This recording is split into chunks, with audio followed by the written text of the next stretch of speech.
this is Carrie with Canary Quilts, and this is April's calendar quilt.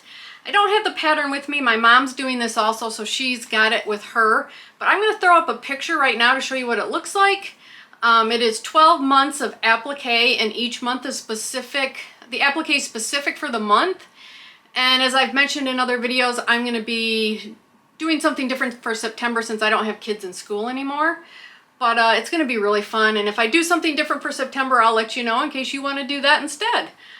Anyway, my mom is doing them on a landscape instead of a portrait way.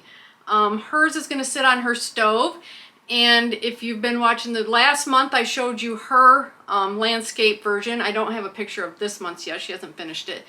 So you can kind of switch these up to do whatever you want and fit them into certain spaces in your house. So it's really fun to put together. These are real fun to put together, and it gives you something to pull out every month that is month specific.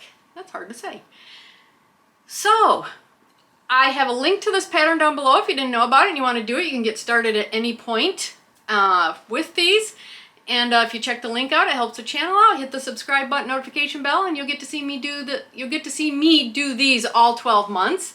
And I'll probably throw in other pictures of other people's as I get them. But anyway, let me show you my April quilt. Right. We are on to April on our calendar quilts, and this one's an umbrella.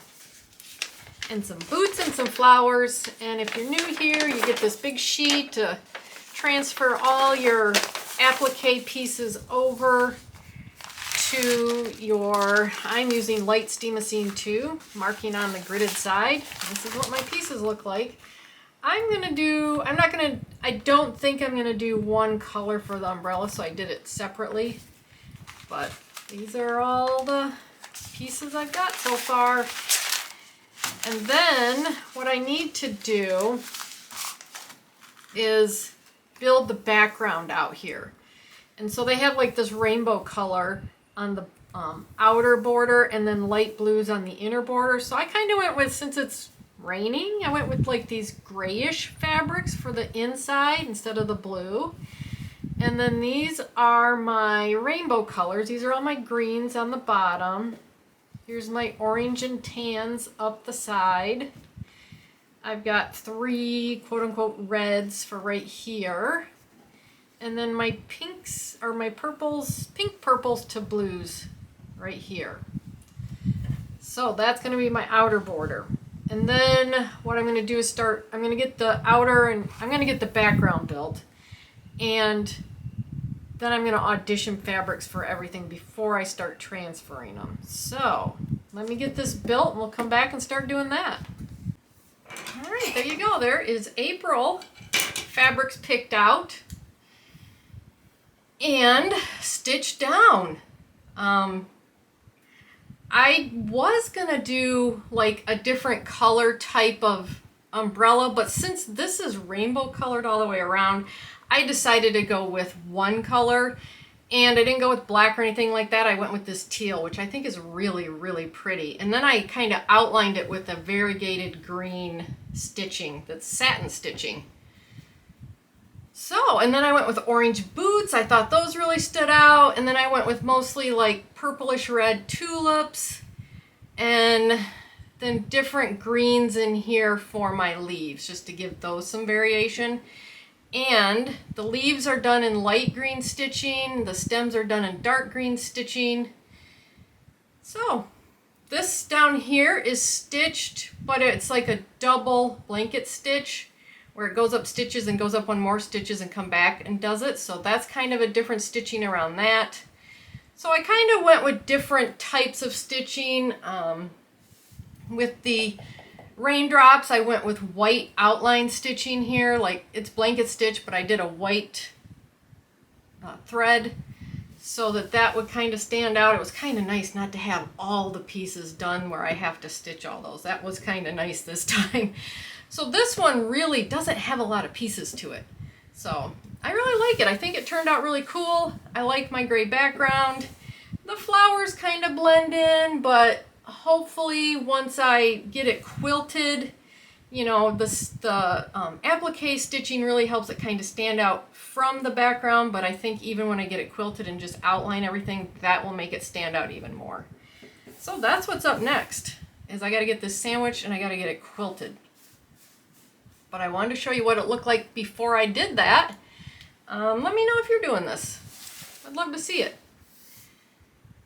So I don't know if I'll have my mom's yet. She is deciding to make hers this way, so her umbrella will be up like this, and then she puts this on her flat top stove, or a glass top stove, whatever you want to call it, and in between like cooking, when it's turned off, it helps protect the stove, and it kind of gives the room a pretty look where the stove is. So she's been doing hers in landscape version, where I've been doing mine in portrait. And if I have a picture, I'll throw it in.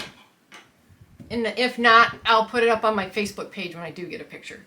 So you can check out my Facebook page also. But anyway, I'm going to get this sandwiched and quilted and come back and show it to you. Here's my April calendar quilt. I really like it. It turned out super cute. I like my umbrella. I love the orange boots that I chose. It turned out really nice. And all I did was, just like last month, I just quilted around all the pieces. I also quilted up the edges of these. It gives my umbrella some dimension. It doesn't make it lay there flat. So I did that. I did go around all my leaves to give them dimension to pop out. I went around each of my raindrops, but then I did a meander in the border here, and I also stitched in the ditch around the gray center here to make that separate a little bit from my border.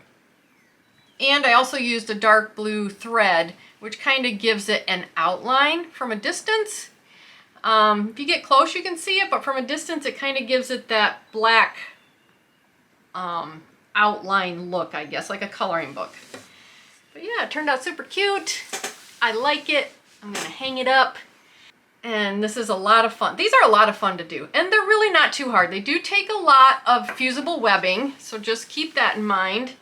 But you know, they really aren't that hard to do, and if you like applique, you'll probably really love doing these. And you can kind of change them up how you want. My mom's been doing them in landscape mode, and I don't have a picture of her April one yet, but if you follow me on Facebook, I'll post a picture there when she gets it done. But she puts it on her stove in between cooking when it's not on. It's a glass top stove, and so she just decorates her kitchen with these. Check out my Facebook page. I got a link to that down below. And when she posts hers, you can see how you can kind of mix these up to make it your own. But anyway, I have a link to this pattern down below. If you check it out, it really does help the channel out. And I had a lot of fun making this, and I had a lot of fun making the video, and I'll see you in the next. Bye.